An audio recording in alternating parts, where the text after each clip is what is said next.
అందరికీ నమస్కారం. ఆలోకం సుధాకర్ బాబు, పల్నాడు జిల్లా బీజేపీ అధ్యక్షుడు మాట్లాడుతూ ఉన్నా. నిన్న ఏదైతే పల్నాడు జిల్లా పెదకూరపాడు అసెంబ్లీ పరిధిలోని ప్రోసూరు మండల హెడ్ క్వార్టర్లో తెలుగుదేశం పార్టీ కార్యాలయాన్ని వారం రోజుల క్రితమే చాలా ఘనంగా గొప్పగా ఒక పండుగ వాతావరణంలో ఇక్కడ ఎన్డీఏ అభ్యర్థి భాష్యం ప్రవీణ్ గారు నియోజకవర్గ స్థాయి కార్యాలయాన్ని అక్కడ ఓపెన్ చేసుకోవడం జరిగింది.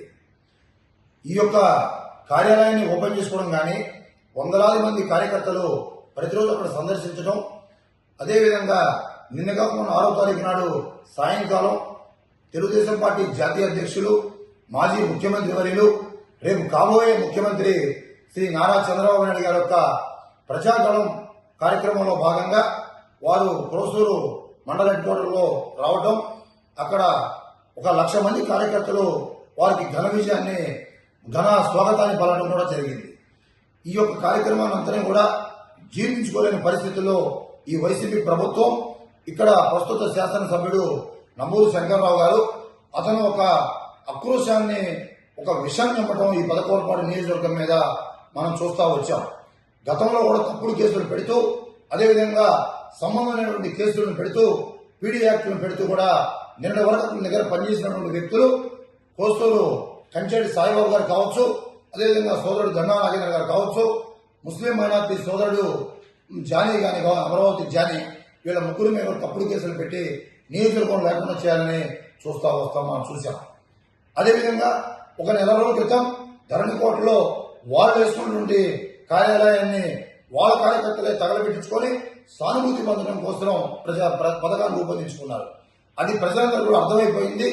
ఆ యొక్క పాచిక పారలేదని తెలుసుకున్నటువంటి ఎమ్మెల్యే నంబూరు శంకర్రావు ఇక్కడ నిన్న అర్ధరాత్రి 1 గంటల సమయంలో ప్రోసూరులో తెలుగుదేశం పార్టీ కార్యాలయాన్ని తగలబెట్టడం జరిగింది.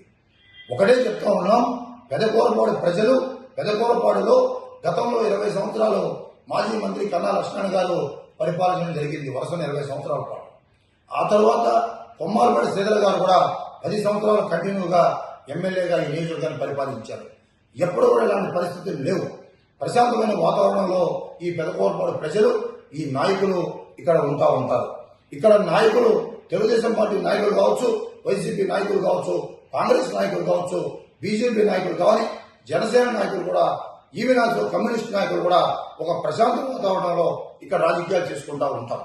ఇలాంటి పరిస్థితుల్లో గత 5 సంవత్సరాల నుంచి రాష్ట్రంలో ముఖ్యమంత్రి జగన్మోహన్ రెడ్డి ఇస్తున్నటువంటి ఆటవిక క్రీడ, అదేవిధంగా ఈ పల్నాడు జిల్లాలో పెదకూరపాడులో కూడా ఈ నంబూరు శంకర్రావు యొక్క ఆధ్వర్యంలో జరుగుతూ ఉంది. మేము గతంలో చూసాం, జిల్లా బీజేపీ అధ్యక్షుడైన నేను నా కారు మీదనే అర్ధరాత్రి పూట దాడి చేయడం, అల్లరి ముక్కలతోటి కారు అద్దాలు ధ్వంసం చేయడం జరిగింది.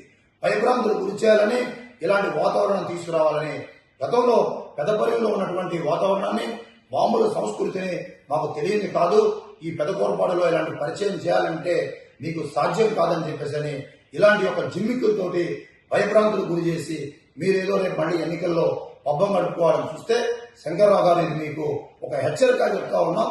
తెలుగుదేశం పార్టీకి భారతీయ జనతా పార్టీ, జనసేన కూడా అండగా ఉందని చెప్పేసి మీరు గ్రహించాలని చెబుతా ఉన్నాము.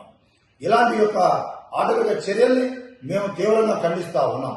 ఇక్కడ ఏదైతే ఉందో ఆ రోజున మీరు ఇసుక మీద మిమ్మల్ని ప్రశ్నించేందుకు మీరు తప్పుడు కేసులు పెట్టించి భయభ్రాంతులు గురి చేసి చివరికి జిల్లా అధ్యక్షుడైన నా మీదనే, మా సొంత మండలంలోనే మీరు రెచ్చగొట్టి దాడి చేసి భయపెట్టాలని చూశారు.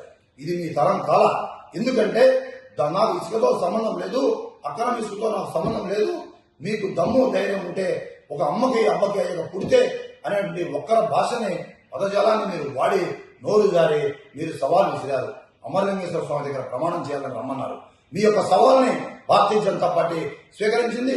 ఆ రోజు మా రాష్ట్ర పార్టీ అధ్యక్షులు పెద్దలు శ్రీ సోము వీర్రాజు గారు సైతం వచ్చి వారి సమక్షంలో అమరలింగేశ్వర స్వామి యొక్క స్వామి సన్నిధిలో నేను ప్రమాణం చేశాం. మీకు ఎక్కడ మనుషులతో సంబంధం ఉంది, 100 కోట్ల రూపాయలు మీరు అవినీతికి పాల్పడ్డారు ఇక్కడ, కావున మేము ప్రమాణం చేస్తా ఉన్నాం, మీ సవాల్ని మేము స్వీకరించాం, మేము అమ్మకి అబ్బకి అయ్యకే పుట్టాం, మీరు కూడా మీ సవాల్ని మీరు నిలబెట్టుకొని మీ మాట మీద నిలబెట్టినట్టయితే మీరు వచ్చి ప్రమాణం చేయాలని మీ విజ్ఞతకు ఆ రోజునే వదిలేశారు. కానీ మీరు ప్రమాణం చేయకుండా మీరు తప్పించుకున్నటువంటి వ్యక్తి మీరు ఇవాళ రోజున భాష్యం ప్రవీణ్ గారి గురించి కానీ మీరు తెలుగుదేశం పార్టీ నాయకులు జనసేన కార్యకర్తలు, భారతీయ జనతా పార్టీ కార్యకర్తల గురించి మాట్లాడే నైతిక హక్కు మీకు లేదని చెప్తా ఉన్నాం. మీరు నిన్న పొద్దున మాట్లాడారు. మొన్న తెలుగుదేశం పార్టీ నాయకులతోటి అచ్చంపేటలో కావచ్చు, మిగతా 4 మండలాల్లో కూడా మీరు మీ యొక్క ఓట్లు పబ్బం గడుపుకోవడం కోసం రాజకీయంలో భాగంగా నేను తెలుగుదేశం పార్టీలోకి వస్తాను, గెలిస్తే మీరు నా వైపు ఉండండి అనే విధంగా మీరు చెప్పుకున్నారు. ఓకే, మీరు రాజకీయంలో భాగంగా మీరు 10 రకాలుగా మీరు ఓట్లు అడగండి, దానికి మేము తప్పుపట్ల. ఇష్టమైన వాళ్ళు వస్తారు, ఇష్టంగా వాళ్ళు మీ నాయకత్వం తెలిసిన వాళ్ళు ఒక్కళ్ళు కూడా రారు. అలాంటిది చంద్రబాబు నాయుడు గారు ఏం చెప్పాడంటే, ఇక్కడ చెప్తా ఉన్నాడు, ఇప్పుడున్నటువంటి ఎమ్మెల్యే ఇలాంటివి జరగవు తమ్ముళ్ళు, తెలుగుదేశంలో మనం తీసుకుంటామా? ఇంత అవినీతి పాల్పడిన వ్యక్తిని, ఇంత దాడులు చేసి నా కార్యకర్తను ఇబ్బందులు పెట్టిన వ్యక్తుల్ని నేను తెలుగుదేశం పార్టీలోకి ఎందుకు తీసుకుంటాను చెప్పండి అని ఆయన పెద్ద మనిషి ఒక మాట కోరినందుకు మీకెందుకు ఆ అభద్రతా భావం?